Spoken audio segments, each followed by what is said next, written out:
Imagine that every thought you have ever had, every worry, every dream, every quiet moment of self-doubt, every fierce and burning ambition has been silently shaping you.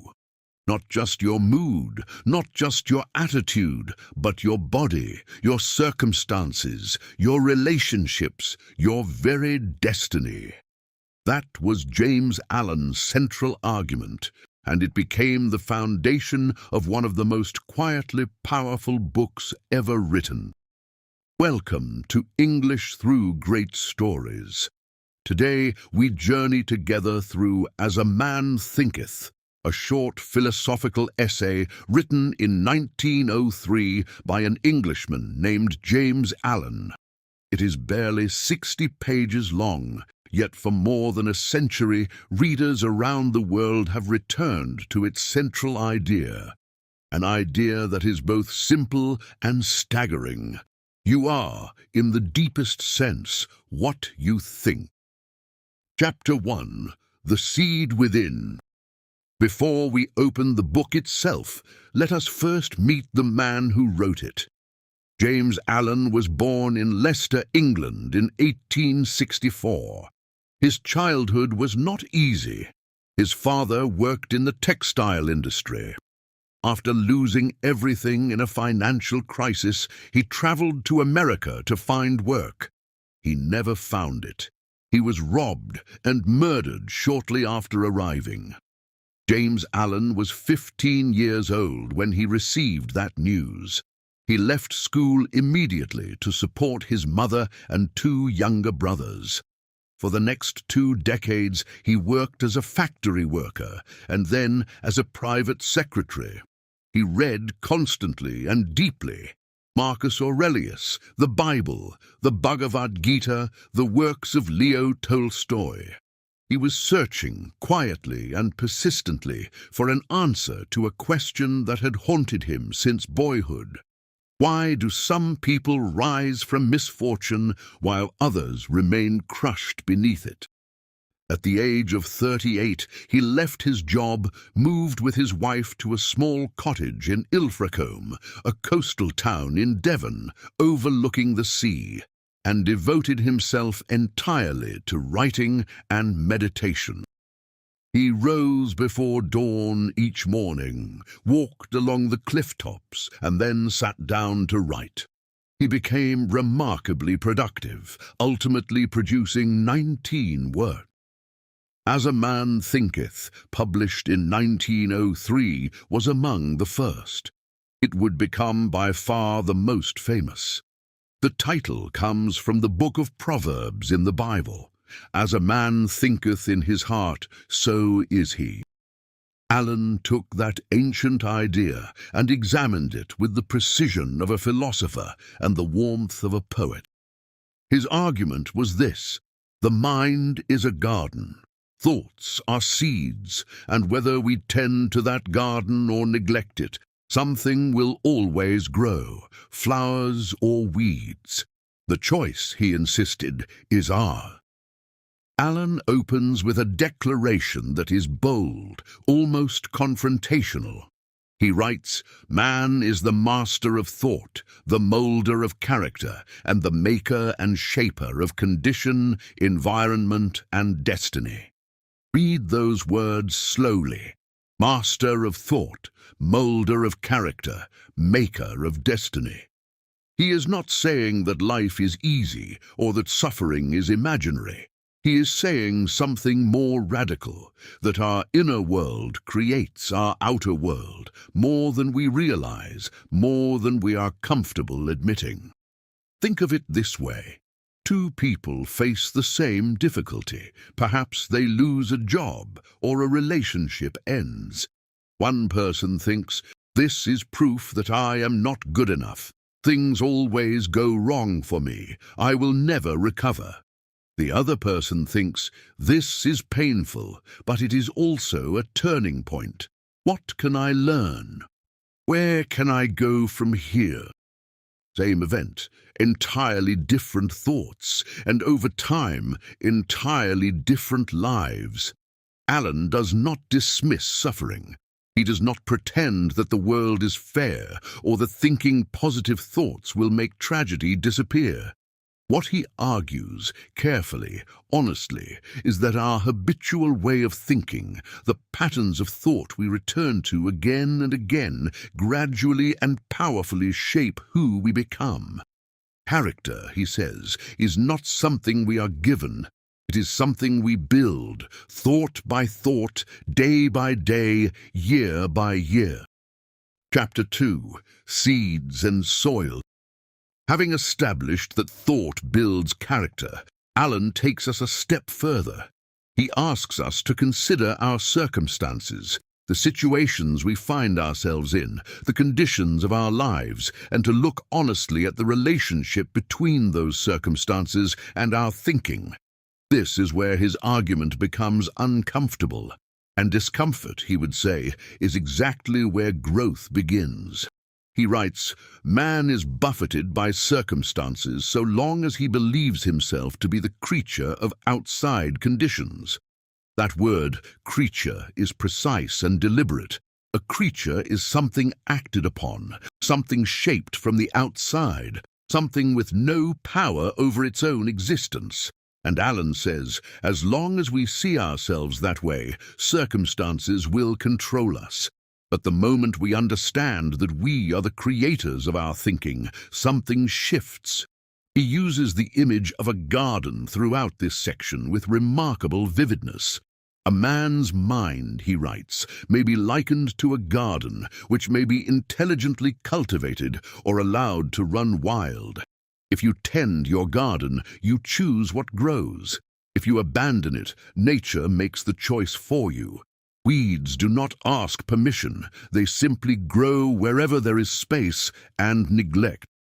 Think about the thoughts you return to most often, the ones that visit you in quiet moments, waiting for sleep, sitting on a train, walking alone.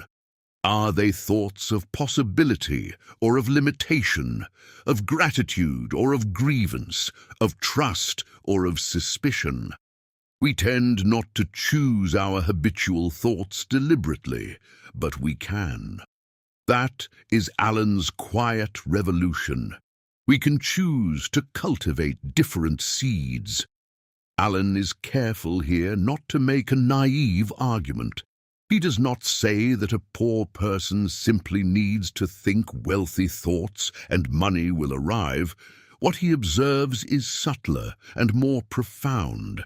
He says that a person whose thoughts are consistently mean, fearful, or selfish will find that their circumstances, their relationships, their opportunities, the quality of their daily experience will tend to reflect that inner landscape, often in ways they cannot easily see. He writes with striking directness, "Men do not attract that which they want, but that which they are. Not what they wish for, not what they pray for, but what they are, in their habits of thought, in the quiet convictions they carry about themselves and the world." That is Alan's conviction. This is both a sobering and a liberating idea. Sobering because it demands honesty. Liberating because it means that to change your life, you can begin by changing your mind. He offers a beautiful observation about suffering and circumstances. He says that suffering is always the result of wrong thinking in some direction, and that this is not cause for blame, but for understanding. We are not punished for our thoughts. We are, in a sense, educated by them. Each painful circumstance carries within it a lesson, a gentle or not so gentle invitation to think differently.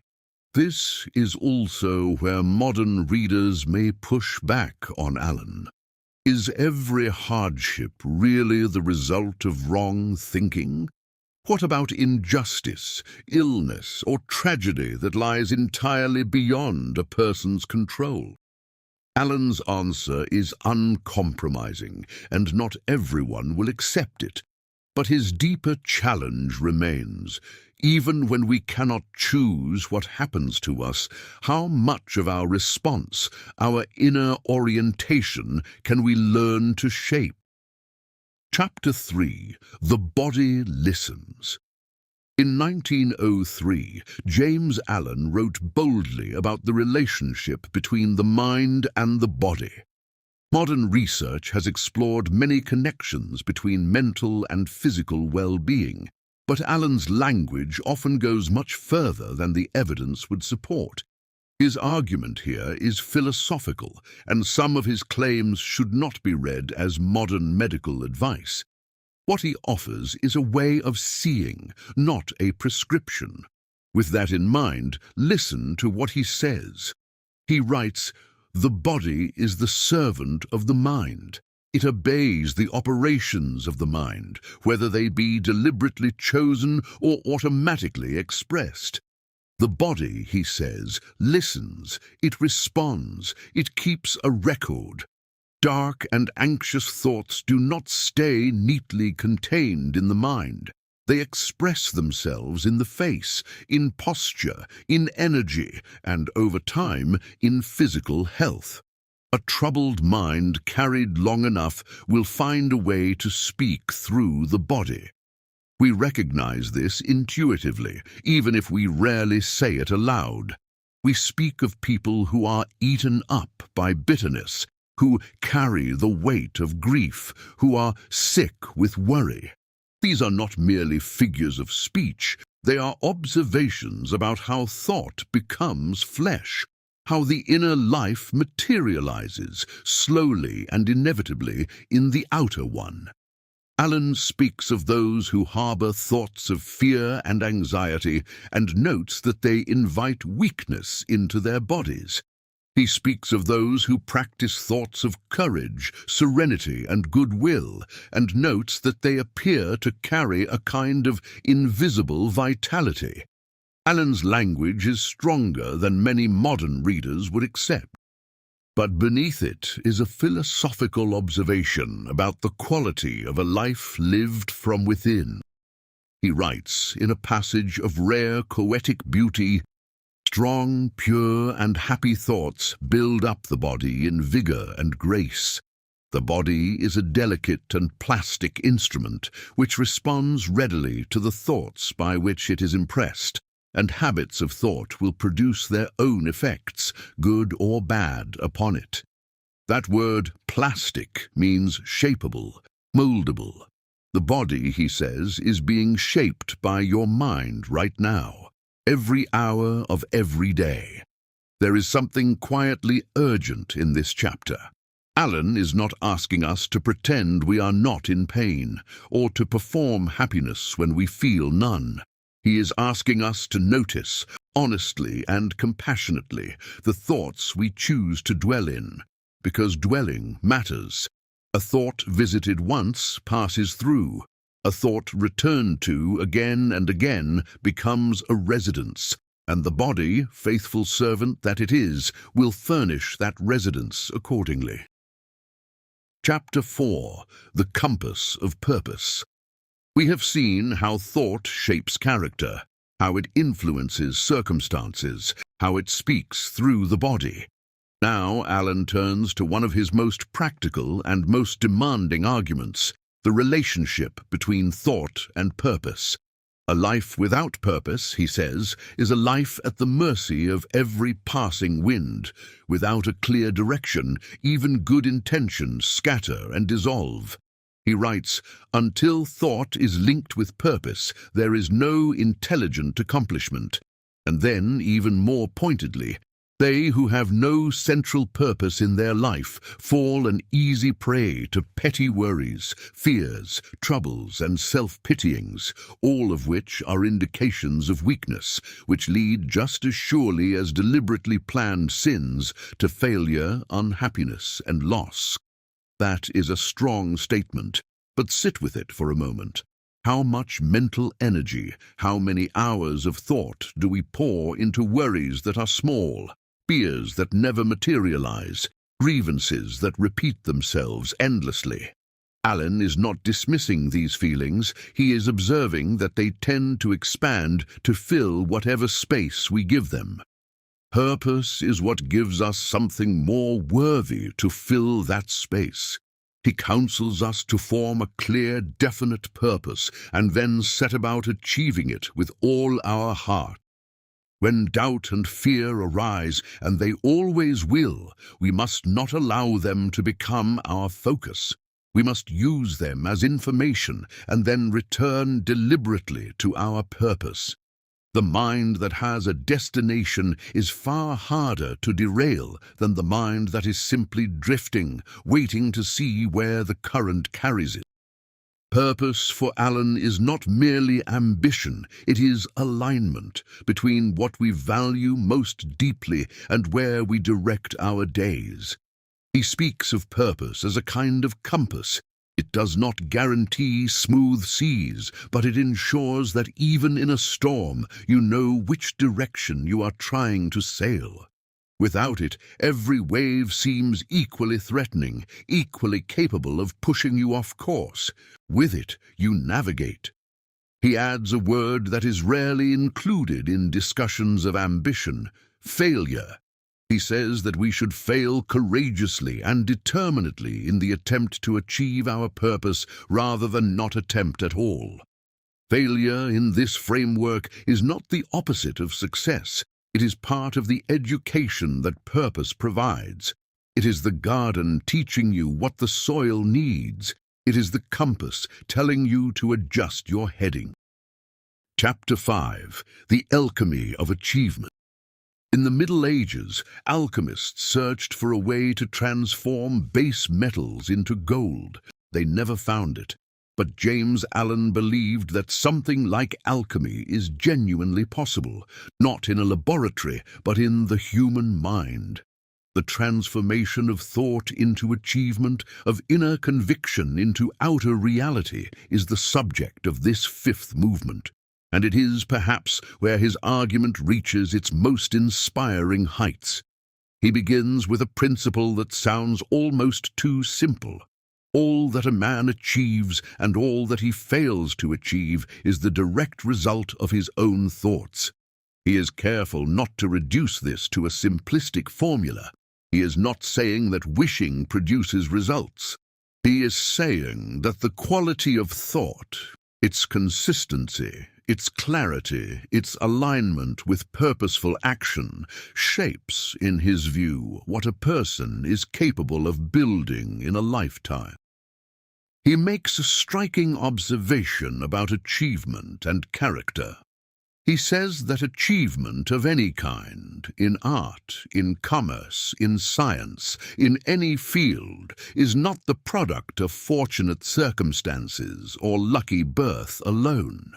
It is the product of the inner man, his discipline, his vision, his willingness to think in certain ways persistently enough, long enough that those thoughts become habits and those habits become results. Think of someone you deeply admire, someone who has built something remarkable, created something beautiful, or simply lived with extraordinary grace and wisdom. If you could look inside the daily texture of their thinking, what would you find? Almost certainly you would find not perfection, but pattern, a persistent tendency to return to certain kinds of thoughts, to refuse certain others, to continually orient the mind toward what matters most to them. Allen writes, "The thoughtless, the ignorant, and the indolent, seeing only the apparent effects of things and not the things themselves, talk of luck, of fortune, and of chance." He is not being cruel to those who struggle. He is making a philosophical distinction. The surface of any great achievement can look like luck from the outside. Beneath it, Allen argues, is often a long, quiet accumulation of thought and effort, largely invisible, rarely celebrated.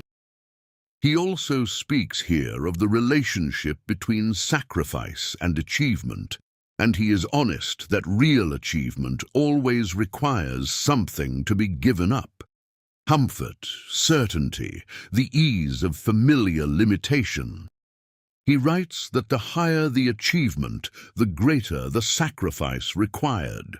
Not in the sense of suffering, but in the sense of genuine commitment. You cannot plant seeds in ground you are not willing to tend. The alchemy Alan describes is not magic. It is discipline. It is the daily, repeated, sometimes difficult choice to think in alignment with what you want to build, rather than in reaction to what you fear losing. Over time, that discipline changes you. It changes the way you see opportunity, the way you respond to setbacks, the way you carry yourself in the world. That change, accumulated across years, is what achievement is made of. Chapter 6. Visions and Ideals. We have arrived at one of the most beautiful and lyrical sections of the entire essay. Here, James Allen lifts his gaze to something beyond the practical, to the role of vision and idealism in a human life. He writes with a kind of reverence in this chapter, as if touching something he considers almost sacred. And the ideas he explores here feel as alive and necessary today as they did in 1903. He writes, "The dreamers are the saviors of the world." Pause on that. In a world that often dismisses dreamers as impractical, as heads-in-the-clouds idealists who need to get real, Allen places them at the center of human progress. Every great building was once a vision. Every medicine that has saved 1,000,000 lives began as an idea in one person's mind. Every poem that has moved you to tears was, before it was written, simply a feeling someone refused to abandon. He continues, "Cherish your visions, cherish your ideals, cherish the music that stirs in your heart, the beauty that forms in your mind, the loveliness that drapes your purest thoughts. For out of them will grow all delightful conditions, all heavenly environment. Of these, if you but remain true to them, your world will at last be built." That is not a self-help slogan. That is a philosophical and artistic declaration of how the world becomes more beautiful, one faithful human heart at a time. Allen draws a distinction here between two types of people. Those who see circumstances as immovable walls, who accept the world as it is, as the world as it must be, and those who carry within them a vision of something better, and who allow that vision to guide their actions quietly and persistently. He says that the latter do not conquer the world by force, they simply over time grow into their vision. There is something profoundly democratic about this idea. Allen is not saying that only geniuses or the naturally gifted can have visions worth pursuing. He is saying that the capacity to imagine, to hold a picture of something better in the mind and return to it faithfully, is available to every human being. It costs nothing to begin, and from that beginning, everything is possible. He writes of the man who, though poor in material terms, nourishes a rich and beautiful inner life, and how that inner wealth, patiently tended, eventually reshapes his outer world. And of the man who is wealthy in possessions, but poor in vision, who finds, despite all his comfort, that something essential is missing. The vision, Allen says, is not a luxury. It is the food by which the soul grows. Chapter 7. The Calm Summit. We come at last to the final chapter of As a Man Thinketh, and it is, in many ways, the most personal. It is here that James Allen reveals what he considers the highest achievement of a human life. Not wealth, not fame, not even the accomplishment of great purposes. It is something quieter. something most people spend their whole lives searching for without quite knowing what they are looking for. He calls it serenity. He opens the chapter with a sentence that feels like a breath of fresh mountain air. Calmness of mind is one of the beautiful jewels of wisdom. Not excitement, not the restless energy of constant striving, calmness. He is not advocating passivity or indifference. He is pointing to something specific, the quality of a mind that is no longer at war with itself, no longer thrown into chaos by every fluctuation of circumstance or opinion. Allen writes, "The man who is serene has learned how to govern himself. He knows how to adapt himself to others, and they, in turn, revere his spiritual strength and feel that they can learn from him and rely on him." There is a subtle but important point here. Serenity is not weakness. It is not submission. It is a form of mastery. The mastery of one's own interior life, which is the only territory over which we ever have genuine dominion. Think of the people in your life who seem genuinely calm, not numb, not detached, but truly at peace within themselves. They are rarely the loudest in the room. They do not need to be. Their presence carries its own weight. When they speak, people listen. When they act, there is no frantic energy, only clear and purposeful movement. Allen would say these people have done the work. They have learned to govern the garden of their mind. He offers a vision of the serene mind as something immensely attractive to the troubled world around it. He writes, "The strong, calm man is always loved and revered. He is like a shade-giving tree in a thirsty land, or a sheltering rock in a storm." That image, a shade tree in a thirsty land, is one of the most quietly powerful metaphors in the whole essay. The calm person does not impose their peace on others. They simply offer it, like shade, to anyone who draws near. And then Allen closes his essay with this: "Keep your hand firmly upon the helm of thought. In the ship of your soul reclines the commanding master. He does but sleep, wake him. Self-control is strength. Right thought is mastery. Calmness is power." Self-control is strength. Right thought is mastery. Calmness is power. It is a remarkable conclusion, one that inverts almost every common assumption about where power comes from. We tend to associate power with volume, with force, with dominance, with the ability to impose our will on the world around us. Allen says the opposite. The most powerful thing you can do is to still the inner noise, to bring the scattered energies of the mind into focus and peace, to become, as he puts it, the master of your own helm. That is where true power begins. Closing reflection: why this book endures. James Allen died in 1912, just 9 years after As a Man Thinketh was published. He was 47 years old. His wife Lily continued to publish his remaining manuscripts after his death. He never became famous during his lifetime. He lived simply, wrote quietly, and died, as far as the world knew, in obscurity.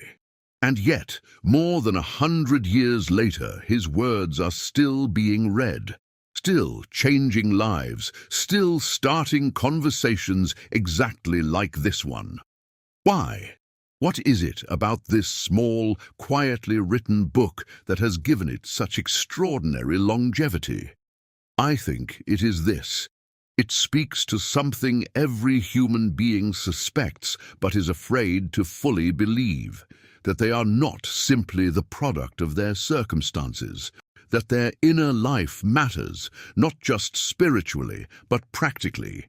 that who they choose to be in the privacy of their own thinking has real consequences in the public world of their experience. In an age saturated with information, with news feeds and notifications, and the constant noise of other people's opinions, Alan's message feels more urgent than ever, because all of that external noise has a way of colonizing our inner life, filling the garden with weeds we did not plant and do not want. His invitation to tend the mind deliberately, with care and intention, is not a luxury for calm times, it is a necessity for turbulent ones. He also reveals something important about human nature itself. We are not passive observers of our own lives. We are, whether we recognize it or not, the authors of our inner narrative. And the narrative we tell ourselves about who we are, what we deserve, what is possible, and what we are capable of does not simply describe our reality. Over time, it builds it. It matters today because the core human struggle Alan identified, the battle between the mind we have by default and the mind we are capable of cultivating, has not changed. The technology around us is unrecognizable compared to 1903, but the person sitting inside that technology, navigating their doubts and desires and dreams, is recognizably, poignantly the same. Alan was writing about us. There is one more thing worth saying about James Allen himself. He did not write from a position of privilege or ease. He wrote from personal acquaintance with hardship and loss. The book is not a theory constructed in comfort. It is a philosophy forged in difficulty, tested in the fires of a real human life. That is perhaps why it carries such weight. He had earned every word. When he built his quiet life beside the Devon Sea, James Allen was not a famous philosopher. He was a man who had lost much, worked hard, thought deeply, and arrived at something he believed could genuinely help other people. He put that philosophy into words and offered it to others with remarkable simplicity. That spirit of openness is woven into every line of what he left behind. So what do we take with us now that we have traveled through his world? Perhaps just this: your thoughts are not trivial. They are not just weather passing through. They are the material from which your character, your circumstances, and your life are being built, right now, in this moment, and in every moment that follows. You are always, in some sense, under construction, and you are always the architect. Tend your garden, choose your seeds with care. Return again and again to the thoughts that make you larger, not smaller, braver, not more fearful, more open to the world and its possibilities, not more closed against them. It is not always easy work, but it is, according to James Allen, and perhaps, if we are honest, according to our own deepest experience, the most important work there is. Thank you for listening to English Through Great Stories. If this journey through As a Man Thinketh has stayed with you, if a single idea has taken root in the garden of your mind, then James Allen has done exactly what he hoped to do. Keep thinking carefully, keep dreaming faithfully, and keep tending what grows within you.